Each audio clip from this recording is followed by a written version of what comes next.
1857 நம்ம இந்தியாவில் சிப்பாய்ஸோட ப்ரொடெஸ்ட் பல பகுதிகளில் வெடிக்க ஆரம்பிக்குது.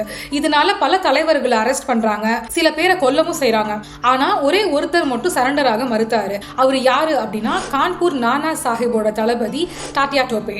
கான்பூரை பிரிட்டிஷ் அவங்க கண்ட்ரோல்ல எடுத்ததுக்கு அப்புறம் கூட டாட்டியா டோபே தலைமறைவாகல. அதுக்கு பதிலா ஒரு வருஷமா காட்டுல மறைஞ்சு பிரிட்டிஷ் ட்ரூப்ஸை அவர் பின்னாடி அலைய விட்டு ஒரு கொரில்லா வார் மாதிரி நடத்திட்டு இருந்தாரு. அவர்கிட்ட நிரந்தரமான ஒரு பேஸ் லொகேஷன் இல்ல, ஒரு பெரிய ராணுவ படை கூட இல்ல.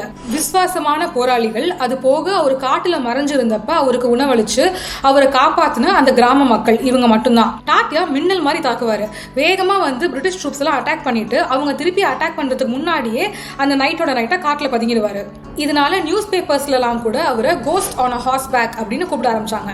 அவரோட அந்த எலியும் பூனையுமான விளையாட்டுல பிரிட்டிஷ் ட்ரூப்ஸே சோர்ந்து போயிட்டாங்கன்னா பாத்துக்கோங்களேன். ஆனா ஏப்ரல் 1859ல ஒரு பெரிய துரோகம். அவர் நம்பிக்கையா வச்சிருந்த ஒரு படை வீரர் அவரை காட்டி கொடுத்து பிரிட்டிஷ் கிட்ட ஒப்படைக்கிறாரு. அப்பவும் கூட தாத்தியா சோர்ந்து போகவே இல்லை.